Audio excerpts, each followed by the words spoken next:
The scream cut through the silence of Buckingham Palace like a knife. Officer Marcus Webb froze mid-step. He'd been walking the East Gallery, doing his regular afternoon patrol. The sound came from somewhere above him, high-pitched, desperate. A child's cry. His training kicked in immediately. He ran toward the sound, his boots echoing off marble floors. The palace was supposed to be secure. Every entrance monitored. Every visitor screened. A child screaming shouldn't be possible, but there it was again. Louder now. More frantic? Marcus took the stairs 2 at a time, his radio already in his hand. "This is Webb. I have a possible code yellow in the East Wing, 2nd floor. Responding now." The radio crackled. "Copy that. Back up en route." He reached the 2nd floor landing and paused, listening. The crying came from the old library, a room rarely used anymore, filled with ancient books and forgotten furniture. The door stood slightly open. Marcus pushed it wider. The hinges creaked inside. Near the tall windows overlooking the gardens stood a toddler. Maybe 2 years old. The child wore expensive clothes and navy blue outfit with white trim, clean, well cared for. But tears streamed down the small face. "Hey there," Marcus said softly, crouching down. "It's okay. I'm here to help." The toddler looked at him with wide, terrified eyes, then took a step backward. Closer to the window, Marcus's heart jumped. The window was old. Original to the palace? The latch looked loose, the glass thin. "One wrong move and easy," Marcus said, keeping his voice calm. "I'm not going to hurt you. I promise." Before you find out what happens next, hit that subscribe button. This story takes a turn you won't see coming, and you'll want to be here for every moment. The toddler's bottom lip trembled. Then, without warning, the child lunged sideways, trying to run past Marcus toward the door. Marcus moved on instinct. He caught the toddler mid-stride, pulling the child against his chest. Small fists immediately started hitting him. The toddler kicked and screamed, fighting with surprising strength. It's okay," Marcus repeated, holding firm but gentle. "You're safe. Nobody's going to hurt you." The door burst open. 2 more guards rushed in, weapons drawn. "Stand down," Marcus said quickly. "Just a child, frightened." The guards lowered their weapons but stayed alert, scanning the room for threats. One of them spoke into his radio. "Code yellow confirmed. Child secured." Searching for how entry was gained, Marcus sat down on the floor, still holding the toddler. Slowly, the fighting stopped. The screaming faded to sobs. The small body went from rigid to limp, exhausted from fear and struggle. "That's it," Marcus murmured. "You're okay now." He looked at the child more carefully. The clothes were clearly expensive. Designer, probably. The kind of outfit you'd see on children at state functions. But something was off. The child's hair was messy, like it hadn't been combed in hours. There was a small bruise on one arm, and the shoes were on the wrong feet. "Who are you?" Marcus whispered, more to himself than to the child. The toddler looked up at him with exhausted eyes, then said one word, just one word, barely audible through the tears. "Mama." Marcus felt his chest tighten. This wasn't just any lost child. Someone had dressed this toddler carefully. Someone had chosen these expensive clothes for a reason. But then something had gone wrong. Very wrong. "Where's your mama?" Marcus asked gently. The toddler pointed toward the window, toward the gardens beyond. One of the other guards approached. "Sir, we've checked the entire floor. No signs of forced entry. No adults anywhere nearby. It's like the child just... appeared." "That's impossible," Marcus said. "No," the guard replied. "But that's what we're seeing." Marcus stood slowly, cradling the toddler against his shoulder. The child clung to him now, tiny fingers gripping his uniform. The fear had transformed into desperate need. This child needed protection, needed safety. "We need to identify who this is," Marcus said. "Check missing children reports." Contact his radio erupted with urgent chatter. multiple voices talking over each other. Then one clear voice cut through the noise. All units. Code red. Repeat. Code red. Royal family member unaccounted for. Marcus felt ice flood his veins. Code red. That meant which family member? Someone demanded over the radio. A pause. Then the youngest. 2 years old. Last seen with private staff 30 minutes ago. Marcus looked down at the child in his arms. At the expensive clothes, the carefully chosen outfit, the bruise that might have come from a struggle, and he realized with absolute certainty what he was holding, not just any child. Royal blood. Asterisk Marcus's hand trembled as he pressed the radio button. This is Officer Webb. I have the child. East Wing Library, 2nd floor. The child is safe. The response was immediate. Do not move. Repeat, do not move from your location. Security team inbound. Within seconds, Marcus heard footsteps thundering up the stairs. Not just a few guards.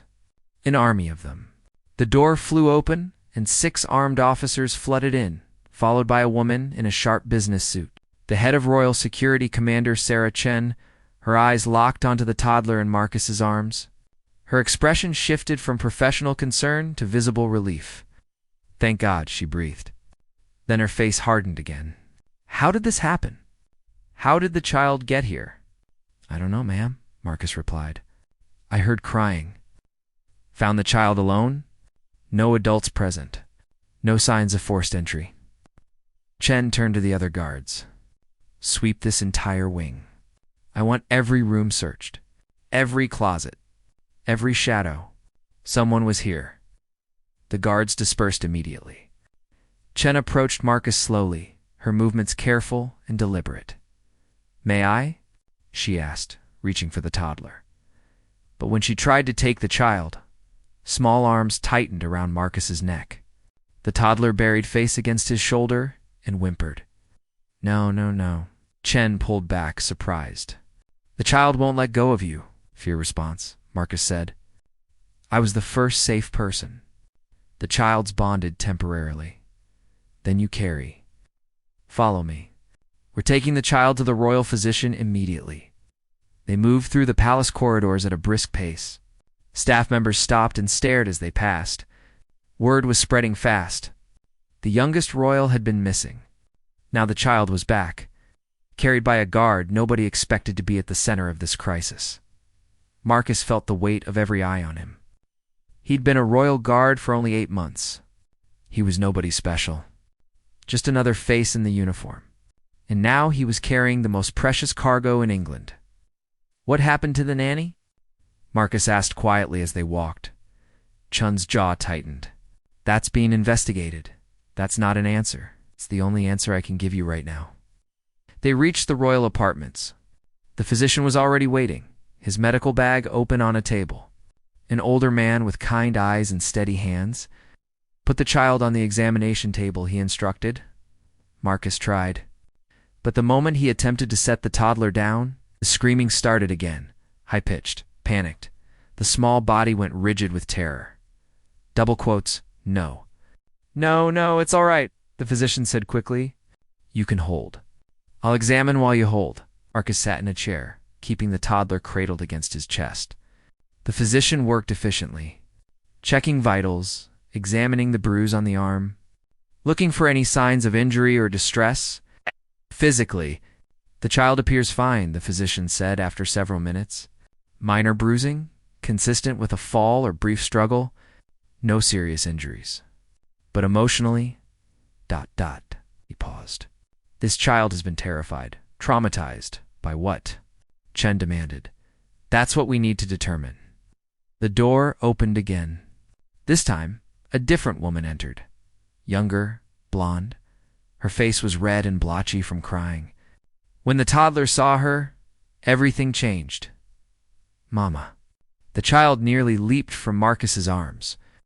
The woman caught her child, tears streaming freely now. She sank to the floor, rocking back and forth, whispering words Marcus couldn't hear. He recognized her immediately. Everyone in England would. The Duchess. A newer member of the royal family, Married in 2 years ago? Yeah. Under constant media scrutiny. And clearly devastated. Where was she? The Duchess asked, her voice breaking. Where was my baby? The East Wing Library, Chen replied. Officer Webb found her. Duchess looked at Marcus. Her eyes were filled with gratitude and something else. Something darker. Fear. Thank you, she whispered. Thank you for finding her. Marcus nodded. Just doing my job, Your Grace. No, the Duchess said firmly. You saved her. Whatever happened, you saved her. What did happen? Chen asked gently, but firmly. Your Grace, we need to know what happened. The Duchess's expression changed. The gratitude faded, replaced by something guarded. Careful. I don't know, she said. Emma was with her nanny. I was in a meeting. When I came out, they were both gone. Just ... gone. The nanny is missing too? Marcus asked. Chen shot him a warning look. He'd overstepped. Guards weren't supposed to ask questions. But the Duchess answered anyway. Yes, Claire. She's been with us for 6 months. Excellent references. Background checked thoroughly. And now she's vanished with my daughter's location, unknown. For her voice cracked. 37 minutes. My baby was missing for 37 minutes. We'll find the nanny, Chen assured her. And we'll find out what happened. But Marcus saw something in the Duchess's eyes. Something she wasn't saying. She knew something, or suspected something. And she was choosing to stay silent. The royal physician cleared his throat. Your Grace, I'd like to keep the young princess under observation for a few hours. Just to be certain there are no delayed reactions to whatever trauma occurred. I'm not leaving her, the Duchess said immediately. Of course not. We'll set up in the private quarters. Officer Webb, the physician, turned to Marcus. The child seems to have attached to you. Would you be willing to stay nearby, in case your presence is needed to keep her calm? Marcus looked at Chen. She nodded permission. Yes, sir, Marcus said. They moved to a private sitting room. Comfortable furniture. Soft lighting. Toys scattered on a shelf, though the toddler ignored them all, clinging to her mother with desperate intensity. Marcus stood by the door, trying to be invisible. Professional. Just another guard doing his duty. But every few minutes, the little girl would look at him, making sure he was still there. And when their eyes met, she'd give a tiny nod, then bury her face back in her mother's shoulder. Hours passed. The sun set outside the windows. Staff brought tea that went cold, untouched. And slowly, the toddler fell asleep in her mother's arms, exhausted by fear and relief. She trusts you, the Duchess said quietly, looking at Marcus. She doesn't trust easily, especially not strangers. Children know who means them no harm, Marcus replied. It's more than that. The Duchess studied him carefully. You were gentle with her. Even when she fought you. Even when she screamed. You stayed gentle. Marcus didn't know what to say to that. The Duchess's expression darkened again. Officer Webb, can I ask you something? And will you answer honestly? If I can, Your Grace. When you found Emma, was there anyone else? Any sign that someone had been with her recently? Marcus thought back. The empty room. The open door. The child alone by the window. No, he said. She was completely alone. The Duchess closed her eyes. A single tear ran down her cheek. That's what I was afraid of, she whispered. And Marcus realized that whatever had happened in those 37 minutes, it was far worse than anyone was saying. Marcus was dismissed around midnight. His shift had ended hours ago, but nobody had thought to relieve him. He walked back to the guard quarters in a daze, his mind replaying the day's events on an endless loop. The screaming, the terror in that child's eyes, the bruise, the missing nanny. He should have gone straight to bed. Instead, he sat in the common area, nursing a cup of coffee that had long since gone cold. Webb. Marcus looked up. Officer David Park stood in the doorway. They'd gone through training together, become friends despite their different backgrounds. David came from a military family. Marcus had worked construction before joining the guard. It looked like hell, David said, dropping into the chair across from him. Feel worse. I heard what happened. Everyone's talking about it. You're a hero, mate. Not a hero, Marcus said flatly. I just found a scared kid. Scared royal kid. There's a difference. Marcus shook his head. There shouldn't be. She's 2 years old. At that age, royal or not, they're all just children who need protecting. David leaned forward, lowering his voice. What's it like? Holding a royal? Heavy, Marcus said. Not physically. But knowing what she represents, knowing that entire nations have opinions about her existence, that's heavy. Did she really won't let go of you? For a while, yeah. She was terrified of what? That's the question everyone's asking. Marcus set down his coffee, and nobody's answering. I heard they haven't found the nanny yet. Marcus straightened. What? She's gone. Vanished. They've searched the entire palace, checked all the CCTV footage, contacted her family. Nothing. It's like she evaporated. People don't evaporate. No, David agreed. They don't. Which means either she's hiding or someone's hiding her. Marcus felt cold settle into his bones. You think something happened to her? I think something happened, period. Whether to her or by her, I don't know. But a royal child doesn't end up alone in an abandoned library by accident. They sat in silence for a moment. Marcus's exhaustion was making it hard to think clearly, but pieces were trying to fit together in his mind. Pieces that didn't quite match. The Duchess asked me something strange, Marcus said finally. She asked if there was any sign someone had been with the child. When I said no, she looked ... afraid. Afraid of what? That's what I can't figure out. Why would being alone be scarier than being with someone? David's expression grew serious. Unless she wasn't supposed to be alone. Unless someone was supposed to be there, and their absence means something worse than their presence. Before Marcus could respond, Commander Chen appeared in the doorway. Officer Webb. My office now. Marcus stood immediately, following her down the corridor. Her office was small, but efficient. Walls covered in security monitors and personnel files. She gestured for him to sit. You did well today, Chen said without preamble. Quick thinking.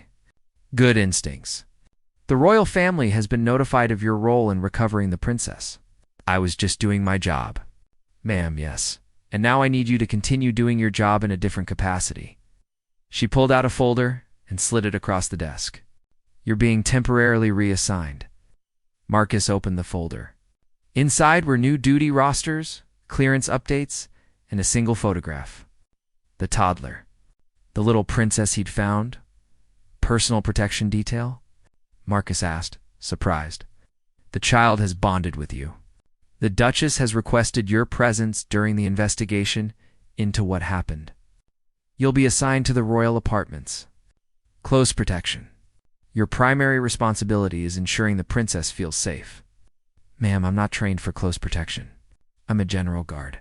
You're trained enough. And more importantly, you're trusted. By the child and by the Duchess. Chen leaned back in her chair. This isn't a request, Webb. This is an order. Yes, ma'am. Go to report to the royal apartments at 0800 tomorrow.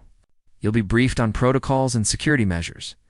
Until this situation is resolved, you're part of the inner circle. Marcus left her office feeling like the ground had shifted beneath him. 24 hours ago, he'd been a nobody. A face in a uniform. Now he was being pulled into something bigger. Something dangerous. He returned to his quarters and tried to sleep. But every time he closed his eyes, he saw that little girl's face, heard her screaming, felt her small body trembling with fear. At 0800 sharp, Marcus reported to the royal apartments. The space was larger than he'd expected. Elegant, but lived in. Toys in corners. Children's books on tables. Evidence of normal family life happening inside extraordinary circumstances. The Duchess met him in the sitting room. She looked better than she had the night before. Rested. Composed. But her eyes still held that shadow of fear. Officer Webb, thank you for agreeing to this assignment. I serve at your pleasure. Your Grace. Please, when we're in private, call me Sophie. We're going to be spending a lot of time together. Formality will get exhausting. Marcus hesitated. Guards didn't use first names with royals. It broke protocol. But she was waiting, expecting him to agree. If that's what you prefer, Sophie, she smiled, though it didn't reach her eyes. Emma's having breakfast. She's asked for you 3 times already this morning. They walked to a smaller room set up as a nursery. The little princess sat in a high chair, pushing eggs around a plate. When she saw Marcus, her face lit up. Guard. She squealed, reaching for him. Marcus approached slowly. Good morning, Your Highness. Up. Up. Sophie nodded permission. Marcus lifted the child from her chair. She immediately wrapped her arms around his neck, content just to be held. She didn't sleep well, Sophie said quietly. Nightmares. She kept crying for her nanny, Claire. Marcus asked. Sophie's expression tightened. Yes, Claire, who we still haven't found. Claire, who took my daughter somewhere and then vanished. Claire, who I trusted with the most precious thing in my world. Do you think she took the princess deliberately? Sophie was quiet for a long moment. When she finally spoke, her voice was barely a whisper. I think Claire loved Emma. I truly do. But I also think Claire was desperate. And desperate people make terrible choices? Desperate for what? Sophie met his eyes. That's what I'm trying to understand. And that's why I need you here. Because until we know what Claire wanted, until we know why she did this, my daughter isn't safe. None of us are safe. Marcus felt the weight of the child in his arms. So small, so vulnerable. And at the center of something far more complicated than a simple disappearance. I'll protect her, Marcus said. Whatever it takes. I know you will, Sophie replied. That's why you're here. But as Marcus looked into Sophie's eyes, he saw something she wasn't saying. Some truth she was holding back. Some piece of this puzzle she decided not to share, and he wondered. Not for the first time, what really happened in those 37 minutes. What had Claire done? And more importantly, why? 3 days passed. Marcus settled into a strange new routine. He arrived at the royal apartments each morning at 8. Stayed until Emma went to bed at 7. 12 hours a day with a toddler who decided he was her safe person. She followed him everywhere. When he stood guard by the door, she sat at his feet with her toys. When he walked the perimeter of the apartment, she toddled behind him. When Sophie tried to take her for a nap, Emma screamed until Marcus came into view. Sorry, Sophie said on the 3rd afternoon. I know this isn't what you signed up for. Marcus was sitting on the floor, building a tower of blocks while Emma knocked them down repeatedly. She giggled each time they fell. It's fine, Marcus said. She's processing trauma. This is how children cope. They attach to whoever makes them feel safe. You know about child psychology? I have a younger sister. She was in a car accident when she was 3. Afterward, she wouldn't let me out of her sight for months. Our mom was worried something was wrong, but the doctor said it was normal. She just needed time to feel safe again. Sophie sat down beside them. Emma immediately climbed into her lap, but kept her eyes on Marcus, making sure he wasn't leaving. Your sister recovered? Sophie asked, eventually. She's 17 now, happy, normal, but those first few months were hard. For everyone, how did you help her? I just stayed, Marcus said simply. I let her follow me around. I answered the same questions 100 times. I checked under her bed for monsters even though I knew there weren't any. I stayed until she didn't need me to anymore. Sophie's eyes filled with tears. That's what I want for Emma. I want her to feel safe again. To be that happy toddler she was before all this happened. It will be, Marcus assured her. Children are resilient. They heal faster than adults. But they also remember, Sophie said softly. Maybe not consciously. But the fear stays. The trauma stays. Emma had grown quiet, listening to her mother's voice. She looked between them with those wide, intelligent eyes. Too young to understand the words, but old enough to feel the emotion. Mama sad? Emma asked. A little bit, Sophie admitted, but Mama's okay. Emma patted Sophie's face with her small hand. No sad. Sophie laughed through her tears. Okay, baby. No sad. That evening, after Emma had finally fallen asleep, Sophie asked Marcus to stay. They sat in the sitting room, the only light coming from a single lamp in the corner. "I need to tell you something," Sophie said. "Something I haven't told the investigators. Something I probably shouldn't tell you." Marcus's instincts went on alert. "If it's about the case, it is. But it's also about trust. And I've decided I trust you." She took a deep breath. Claire didn't take Emma randomly. She took her to meet someone. Who? Emma's biological father. Marcus felt the room tilt. "I don't understand." "The Duke is Emma's legal father. He raised her from birth. He loves her as his own. But biologically," Sophie's voice shook, "I had an affair. Before I married, I got pregnant. When I found out, I ended the relationship and married the Duke. He knew about the pregnancy. He chose to be Emma's father anyway. Does the biological father know about Emma? He didn't. Not until 6 months ago. That's when Claire started working for us. That's when everything changed." Marcus was piecing it together. Claire told him. Claire is his sister. She took the nanny position specifically to get close to Emma, to gather information, to prove that Emma was his daughter. Why now? Why after 2 years? Sophie stood and walked to the window. Because he's dying. Cancer. Terminal. He has maybe 3 months left. And he wants to meet his daughter before he dies. So Claire brought Emma to him. Yes, somewhere in the palace. Somewhere private, where they wouldn't be seen. She let him meet his daughter, hold her, say goodbye. And then she was supposed to bring Emma back. But something went wrong. What went wrong? Sophie turned back to face him. I don't know. Maybe he couldn't let go. Maybe Emma got scared. Maybe security was closing in, and Claire panicked. But somehow, Emma ended up alone in that library, terrified, and Claire disappeared. Have you told the investigators any of this?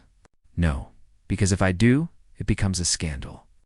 The press will find out about the affair. Emma's parentage will be questioned.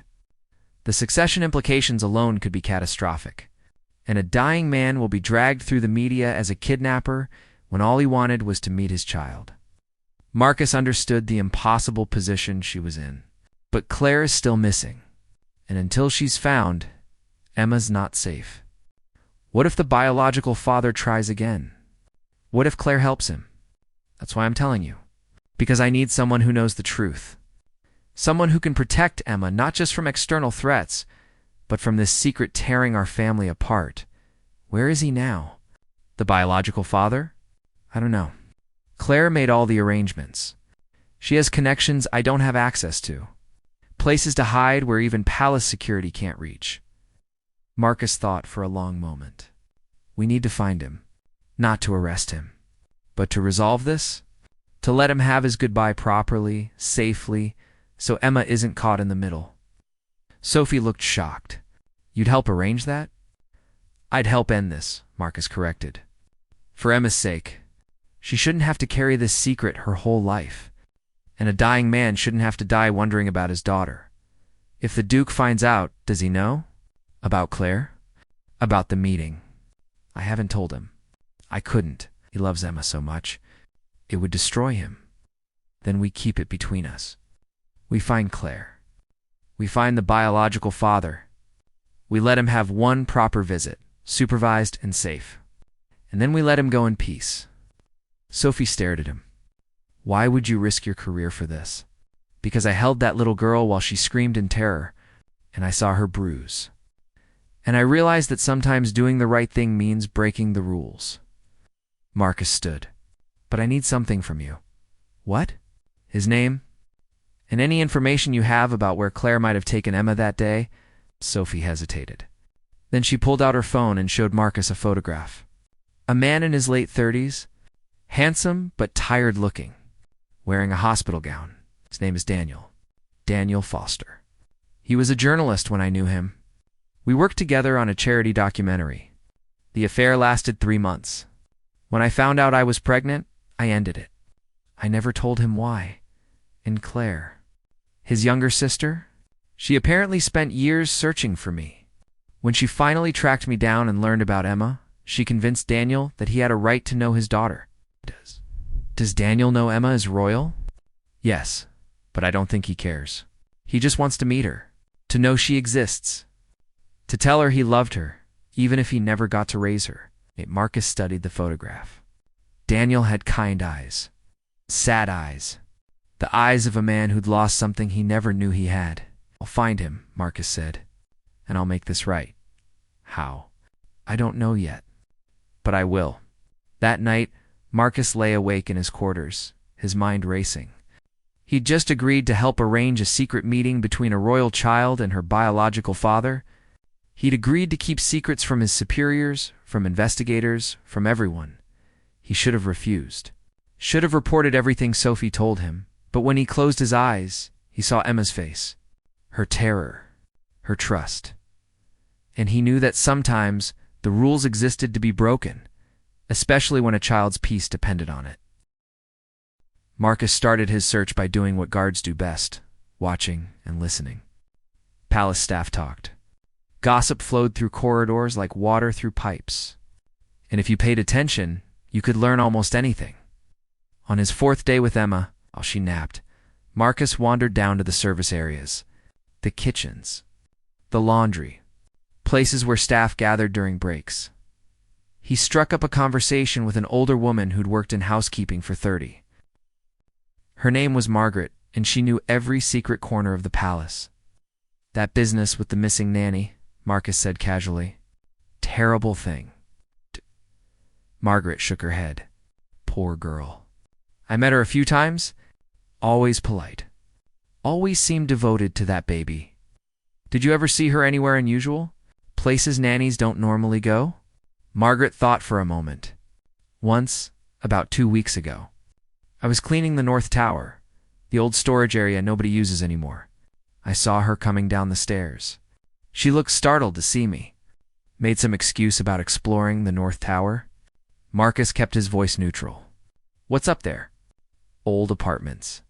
Haven't been used in decades. The king keeps talking about renovating them, but it never happens. Too expensive. Too much history. Marcus thanked her and moved on. The North Tower. Isolated. Forgotten. Perfect for a secret meeting that afternoon. While Emma played with Sophie, Marcus made an excuse about checking the perimeter. He headed to the North Tower. The stairs were dusty. Clearly, nobody came here often. Marcus climbed 3 flights, his hand on his radio in case he needed backup. But the only sound was his own breathing and the creak of old wood under his feet. At the top, the corridor stretched into shadows. Doors lined both sides. Marcus tried the first one, locked. The second, also locked. The 3rd door opened. Inside was a small apartment. Dust covered every surface except for one area near the window. Someone had been here. Recently, Marcus found evidence carefully hidden. A blanket. A child's toy, a small stuffed rabbit. A thermos that still smelled of coffee. And on the windowsill a photograph, Neil Foster holding a baby.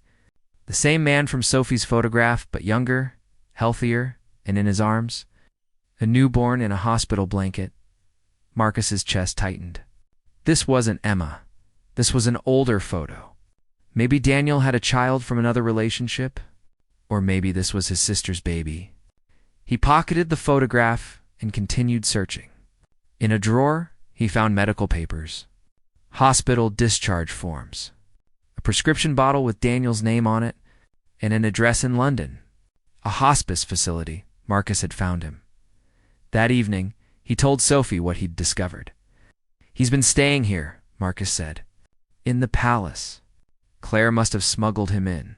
She's been caring for him up there. That's why she could arrange the meeting. He was already inside. Sophie went pale. Daniel was living here, right above us. For how long? Based on the evidence? Maybe 2 weeks? Long enough to watch Emma play in the gardens? Long enough to fall in love with her from a distance. We have to tell security. Not yet, Marcus said. If we tell them now, they'll arrest Claire and remove Daniel by force. He'll die in custody without ever getting to properly say goodbye. Is that what you want?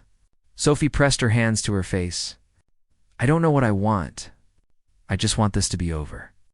I want Emma to be safe. Then let me handle it. Give me 24 hours. I'll find Claire. I'll talk to Daniel.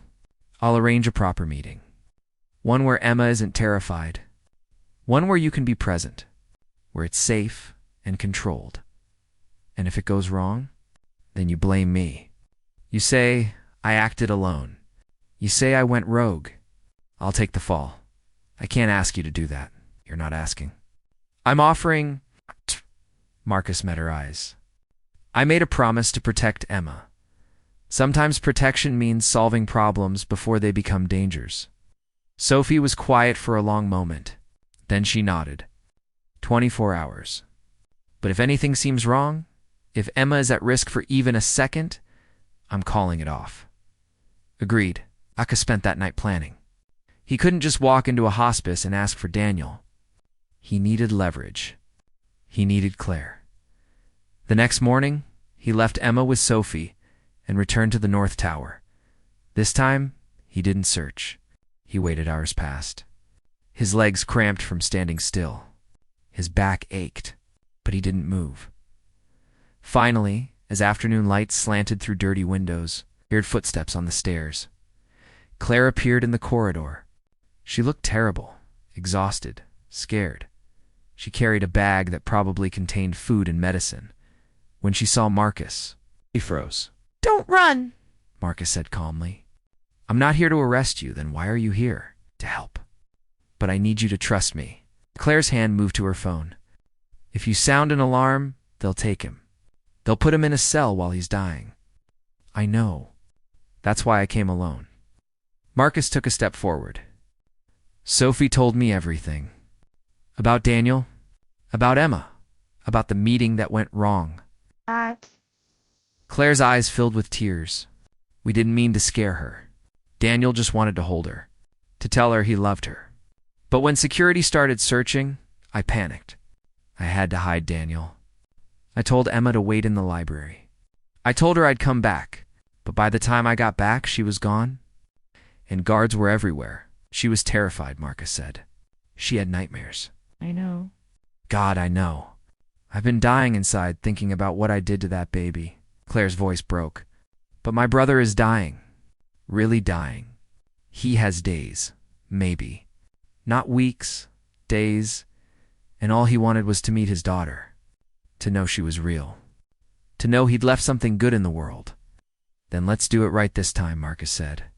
Let me arrange a proper meeting. Safe. Supervised. Where Emma isn't afraid, Sophie would never agree. She wants this resolved. She wants Emma to heal. And she knows Emma won't heal until this secret stops haunting us. Claire stared at him. Why are you helping us? Because I held Emma while she screamed in terror? And because I believe that every child deserves to know they're loved, even if they can't remember it later. Claire was quiet for a long moment. Then she nodded. Daniel's in the apartment at the end of the hall.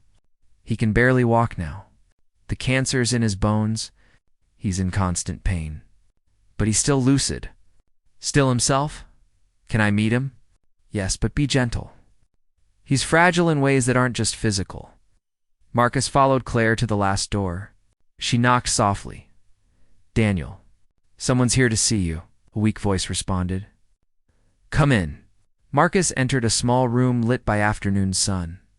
Daniel Foster sat in a chair by the window. He looked worse than in the photographs. Gaunt, pale, clearly in pain, but his eyes were alert, intelligent. You're the guard, Daniel said. The one who found Emma. Yes, thank you. For saving her, for keeping her safe. I need to talk to you about Emma, Marcus said. About arranging a proper visit. Daniel's expression shifted from hope to fear to desperate longing. You'd do that? After what Claire did?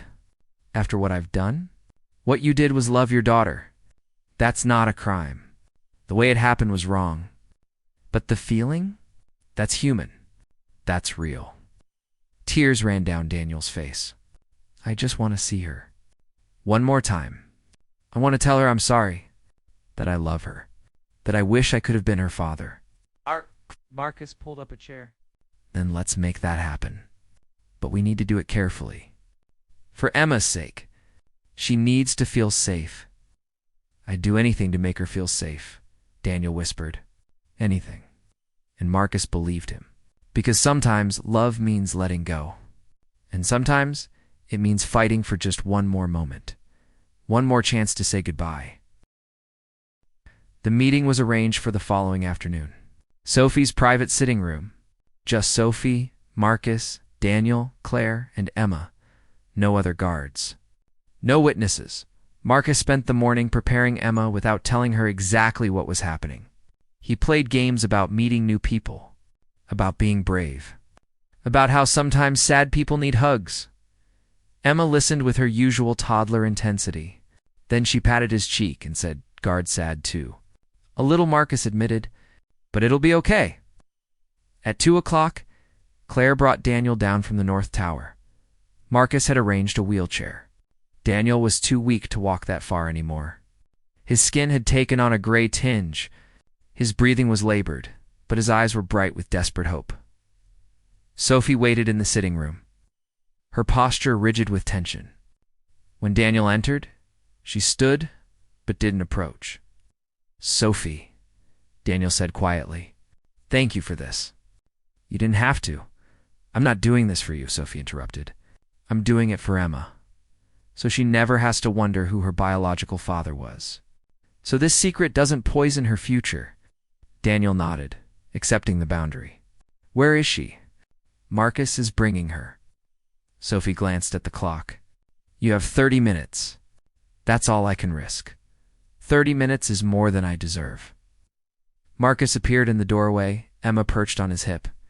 She'd been cheerful all morning, not understanding why today felt different. When she saw the adults in the room, she grew quiet. Her eyes found Daniel. She stared at him with that uncanny toddler intuition that sees more than it understands. "Who's that?" Emma asked Marcus. "That's Daniel," Marcus said gently. "He's a friend. He wanted to meet you." Emma studied Daniel carefully. "He's sick?" "Yes, sweetheart. He's sick. But he came to see you anyway, because you're very special." Marcus carried Emma closer. Daniel's hands trembled as he reached out. Then he pulled back, unsure if he had the right to touch her. "It's okay," Sophie said quietly. "You can hold her." Marcus gently transferred Emma to Daniel's lap. For a moment, nobody breathed. Emma could reject him, could scream like she had that first day, could see a stranger and demand her mother. But she didn't. Emma settled against Daniel's chest and looked up at his face. "You sad?" she observed. Daniel's voice broke. "A little bit, yes." "Why sad?" "Because I can't stay very long, and I wish I could." Emma patted his chest the way she'd patted her mother's face days earlier. "No, sad." Daniel looked at Sophie with streaming tears. "She's perfect. She's absolutely perfect." "She is," Sophie agreed softly. For the next 25 minutes, Marcus watched something beautiful and heartbreaking unfold. Daniel told Emma stories. Simple stories about birds and stars and oceans. Emma listened, sometimes understanding, sometimes not, but always engaged. Claire sat in the corner, crying silently. Sophie stood by the window, her arms wrapped around herself. Marcus stayed by the door, giving them space, but ready to intervene if needed. But intervention wasn't necessary. Emma was comfortable, happy even. She showed Daniel her toys, told him about her favorite foods, sang him a song she'd learned, and Daniel soaked in every second, like a man dying of thirst who'd finally found water. "Emma," Daniel said when time was running out, "I need to tell you something. You won't understand now, but maybe someday your mama will explain it to you." Emma looked at him with those wide, trusting eyes. "I love you," Daniel said. "I loved you before I met you. I loved you from the moment I learned you existed, and I'll love you after I'm gone. That love doesn't go away. It stays with you forever, even if you don't remember me." "Gone where?" Emma asked. "Far away. To a place where sick people go to feel better, then come back," Emma said simply. "When you feel better, come back." Daniel's face crumpled. He pulled Emma close, pressing his cheek against her hair. "I wish I could, baby. I wish I could." Sophie moved forward then, gently She took Emma from Daniel's arms. "It's time, sweetheart." "Say goodbye to Daniel." "Bye-bye," Emma waved. "Feel better." "I will," Daniel lied. "I promise I'll feel better." Sophie carried Emma out of the room. Marcus heard her explaining that they were going to get cookies. Emma's excited chatter faded down the corridor. In the sitting room, Daniel sat, slumped in his wheelchair, utterly spent. Claire knelt beside him, holding his hand. "Thank you," Daniel said to Marcus. "Thank you for making this happen, for risking your career for a dying man's wish." "She deserved to meet you," Marcus said, "and you deserved to meet her." "Will you do something for me?" Daniel asked. "When she's older, when she asks questions, will you tell her I wasn't a bad man? That I made mistakes, but I loved her mother, that I would have been there if I'd known." "I'll tell her," Marcus promised. "If I'm still around, if they let me," "They will," Daniel said with certainty. "Because you're exactly the kind of man the royal family needs. Someone who sees the human before the crown." 2 days later, Marcus received word that Daniel had been moved to the hospice. Claire went with him. Sophie had arranged for Claire to avoid charges in exchange for her resignation and permanent silence about Emma's parentage. It was the best outcome anyone could have hoped for. 3 days after that, Marcus was standing guard while Emma played when his phone buzzed. A message from Claire. "He passed this morning, peaceful. He spent his last hours talking about Emma. Thank you for giving him that." Marcus looked at Emma, happily stacking blocks, completely unaware that her biological father had just died. She'd forget him eventually. The memories wouldn't stick. But somewhere deep inside, she'd carry the knowledge that she'd been loved, even by someone she barely knew. "Guard," Emma called. "Come play." Marcus sat down beside her. "What are we building?" "A castle," Emma declared. "For princesses, that sounds perfect." Weeks passed. The incident was officially closed. Claire had taken Emma without authorization, but had returned her unharmed. The nanny had been dismissed. Case closed. No mention of Daniel. No mention of the secret meeting. No mention of the truth that lay beneath the official story. Marcus was formally reassigned to Emma's protection detail. He'd proven himself capable, trustworthy, the kind of guard the royal family needed, but more than that, he'd become Emma's friend. Her safe person. The guard who played blocks and checked for monsters and stayed when she needed someone to stay. One afternoon, Sophie asked Marcus to join her for tea after Emma went down for her nap. "I want to thank you," Sophie said. "Properly. For everything you did. For Daniel. For Claire. For Emma, I was just doing my job." "No, you went far beyond your job. You risked everything to give a dying man peace. That's not in any duty manual." Marcus was quiet for a moment. "My father died when I was young. Cancer like Daniel. And I remember right before he passed, he told me that the only thing that mattered was knowing his family was okay. That we'd be taken care of. That we'd remember he loved us. And did it help? Knowing that, it helped me. I was 8 years old, and I understood that love doesn't end just because someone dies. It stays. It transforms into memories and lessons and moments like this." Marcus looked at Sophie. That's what Daniel needed. To know his love would stay with Emma even after he was gone. She won't remember him. No, but you will. And someday when she asks about her biological father, you'll be able to tell her he loved her, that he fought to meet her, that he died knowing she was safe and happy. That's worth something. Sophie nodded, tears in her eyes. "You're a good man, Marcus Webb.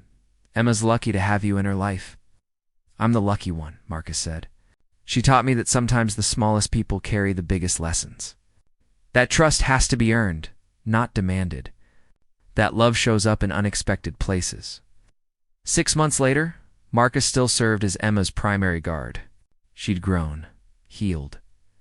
The nightmares had stopped. She played freely now, her trauma fading into the background noise of early childhood memories that never quite solidify. She still called him guard instead of Marcus. Still reached for him when she was tired or scared.